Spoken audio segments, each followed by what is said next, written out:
Hello, hello. This is Sabrina Amina, and I'm the host of the Feelings Pod. This is a podcast where I share about feelings and emotions and how we can navigate them a bit more mindfully. Today's episode is about improving our inner dialogue and how we can create more supportive self-talk with mindful attention to our thoughts and emotions. And there are 4 access points that we learn about when we first start practicing mindfulness.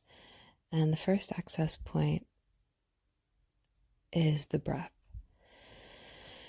Being aware of your breath in this moment brings you fully to the present moment. You can't take a future breath. You can't take a past breath.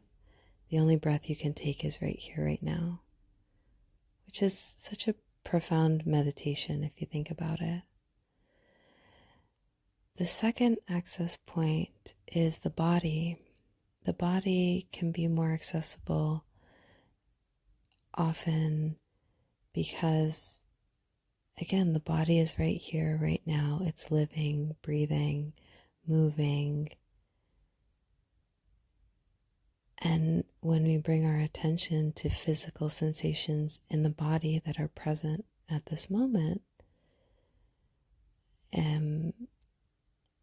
we become aware once again of the present moment.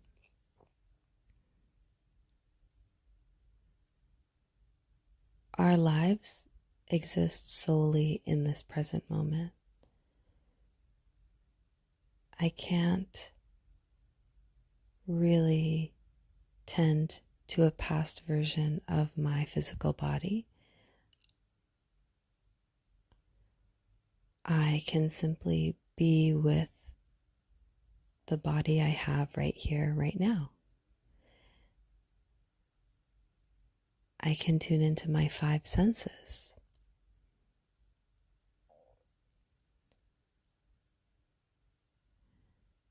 Now you might be wondering, what does this have to do with self-talk? Well, often emotions come up as physical sensation in the body. And sometimes those emotions create thoughts. Other times we have thoughts that come up in the mind. And it's hard to say where those thoughts come from. Some might say it's a product of the emotions that we're feeling, or perhaps the emotions that we're feeling are a product of the thoughts that we're feeling. So thoughts and emotions are the other 2 access points for us to practice mindfulness. So they're all intimately interconnected, right? Like your breath, your body, your emotions, and your thoughts.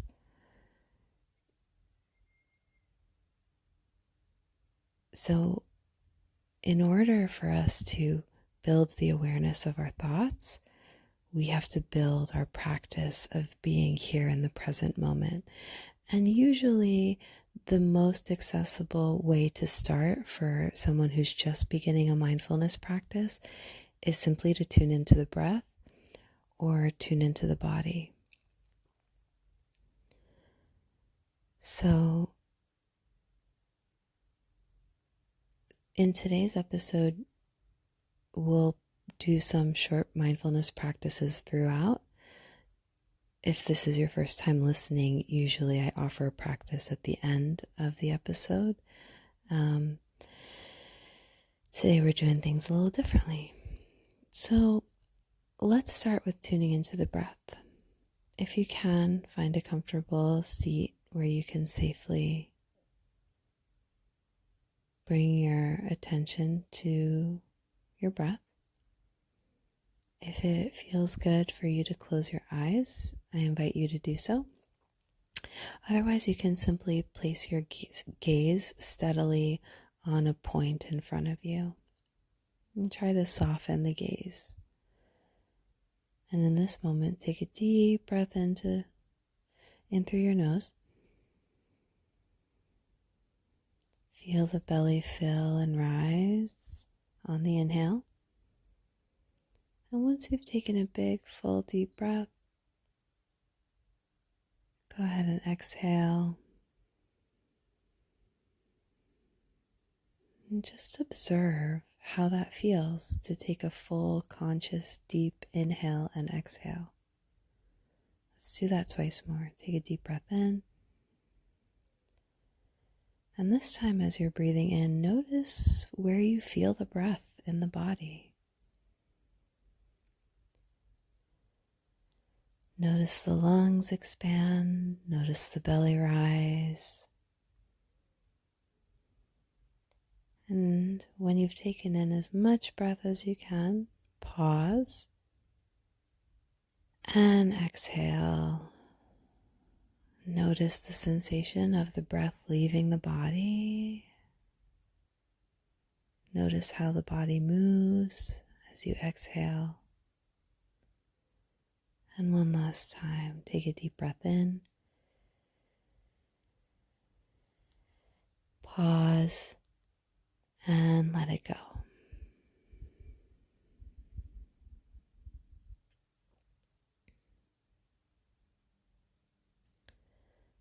I often tell my students that your breath is magic. It really is this powerful tool that's available to you at any time, in any moment. And when we build our practice to the point where you can notice, I'm feeling activated, I'm feeling something challenging right now, and I'm going to take a few deep breaths. This is a really empowering place to be, because instead of feeling like a slave to your thoughts and emotions, you can have a dialogue with your thoughts and emotions. You can embrace them more readily. You can even have a fun dance with them. You can be more playful in your approach just by noticing. I often like to compare our emotions to a small child. And if you're a caretaker of any kind, an educator, a parent, a pet owner, a plant owner, I'd argue we're all caretakers because we're caretakers of our own human experience. So in whatever way that you're caretaking in this life, imagine whatever you're caretaking as a small child. And when that small child has a tantrum, a caretaker who's attuned will help the child de-escalate, help the child settle. And how do we do that? We do it by reflecting. We do it by validating the experience. We do it by joining them in that moment, by being with them. And this happens if we're well-resourced, if we have the capacity to be with whatever we're taking care of with full presence and love and compassion. This is the practice. And sometimes we're not fully resourced. We don't have the presence to attend in this way. So, our mindfulness practice helps us build the capacity to be more fully present to our experience. So, if we notice an unruly emotion coming up within us, we can offer it compassionate love, care, tenderness. And if those things don't feel entirely accessible, attention is a really powerful form of care. Just giving the object of our care, in this case, our challenging emotions, just offering those emotions a bit of care and attention is a loving act in and of itself.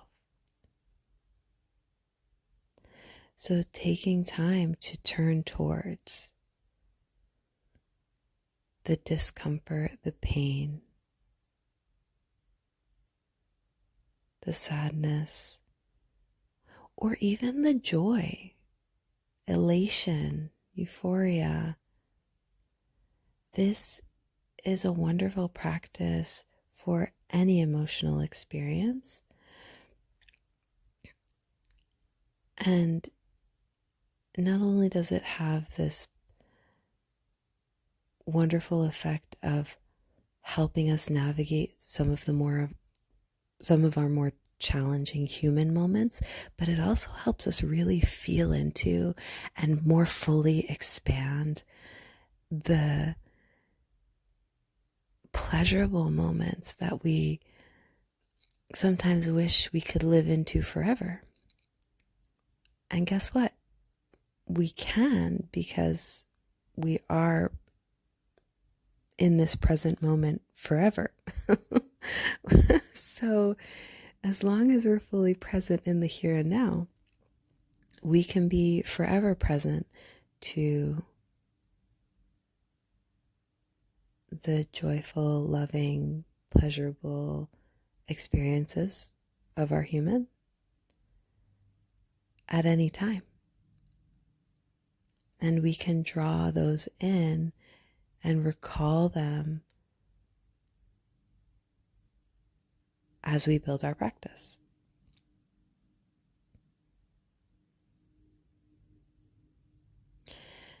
So I talked about the second access point of our body. So just we'll do another practice in this moment and find a comfortable seated position. And we'll do a brief body scan. So allow your feet to rest flat on the floor. If you're sitting on a cushion, perhaps your legs may be crossed. Let the shoulders relax down the back. Imagine that your head is as light as a feather, kind of floating toward the sky. And begin to breathe. Notice the top of the head. Bring your attention to your forehead. Notice your eyes and their sockets. Notice all the muscles in your face and just allow them to relax, soften. Allow all expression to leave your face. Take a deep breath in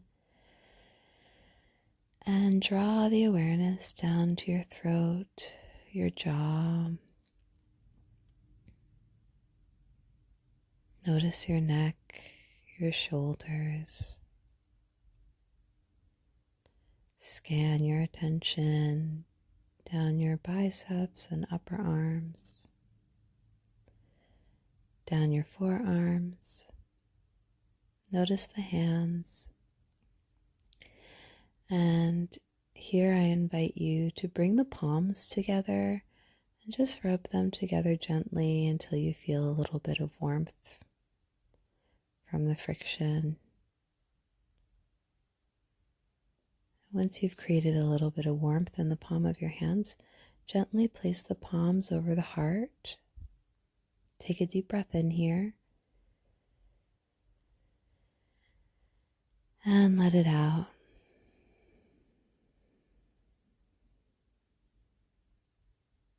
Continue to bring your attention and awareness down through the belly. Bring the awareness to the hips and your sit bones. Notice where your body comes into contact with the support beneath you. Notice your thighs, where they meet the seat. Notice the tops of your thighs. You may wish to gently place your hands here. Take a deep breath in and let it go. Notice the knees, moving our awareness down our shins and calves. Notice the ankles, the tops of your feet, your 10 toes, and the bottom of your feet. Notice the arches in your feet. Notice your heels. And take a deep breath in, drawing it from the bottom of your feet all the way up, back, all the way up to your eyes, your forehead, and the crown of your head. And let it go with a sigh.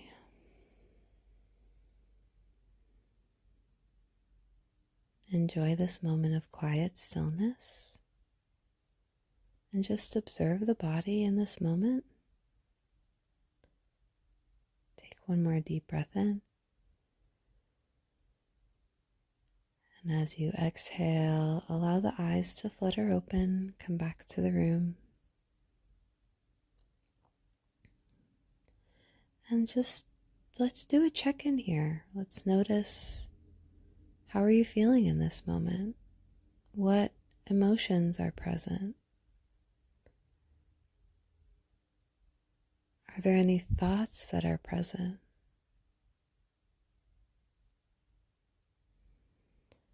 Now, in demonstrating the breath and body practices, are you noticing that perhaps we have more presence and more access to what's coming up in our emotions or our thoughts?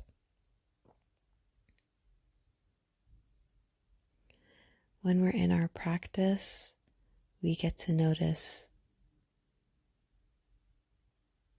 with more wisdom what's coming up in our thoughts and emotions.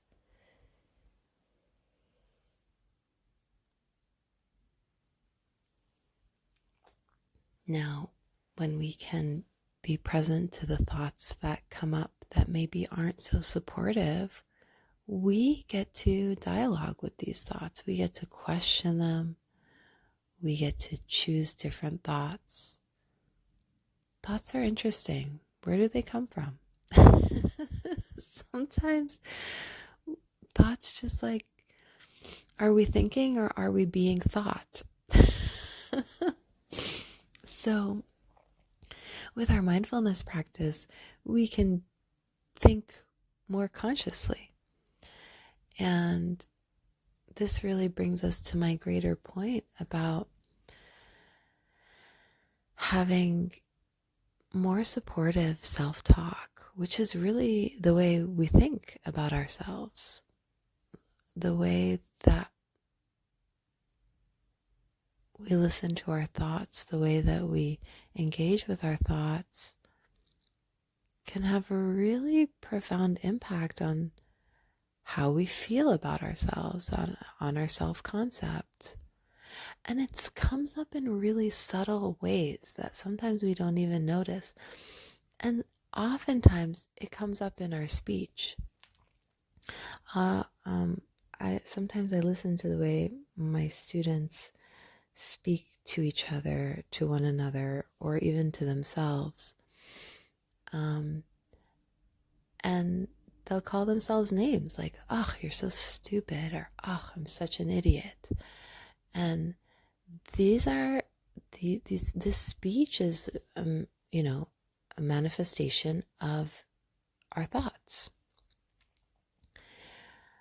The reason why it's so important for us to bring attention, conscious awareness to our thoughts is so that we can catch ourselves before we start speaking to ourselves in such cruel, uncaring ways.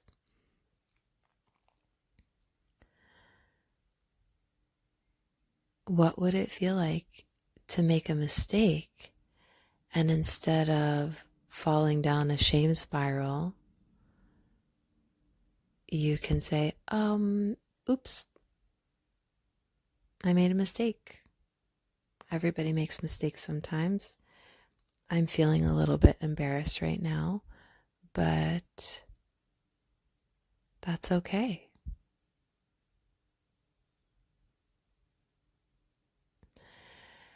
And that's just, and everyone in this process and practice has to find language and words that resonate with themselves. I highly recommend Kristen Neff's work on self-compassion. Her teachings are about practicing mindful self-compassion and learning how to support yourself with kindness and tenderness, building awareness of our thoughts and emotions so that we can love ourselves more fully at the end of the day.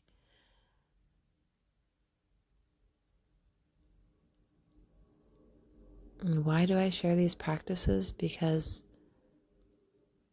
learning how to be kinder to myself, learning how to speak more kindly to myself has made my life better in all areas of my life. Like, it's made me a better parent. It's made me a better daughter. It's made me a better teacher. It's made me a better friend. And it's made me a better caretaker.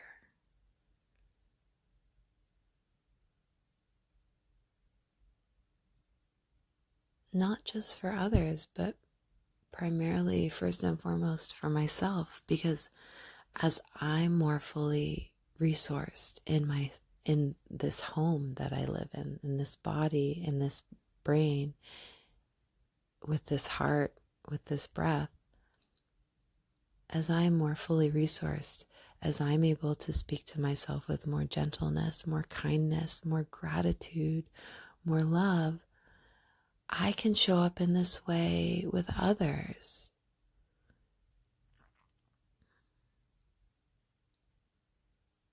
This work is so important to me because it's life-changing work, and it starts with us.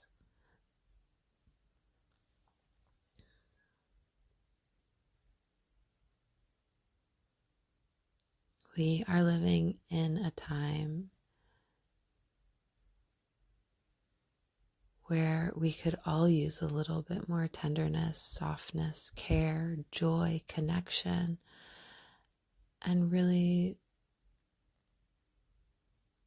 we make space for that when we make space for ourselves and our own experience.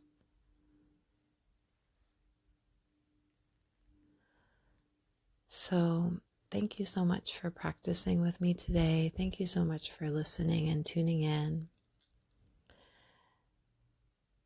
If you'd like to learn more about mindfulness, you can find me on Instagram _Sabrina Amina _ and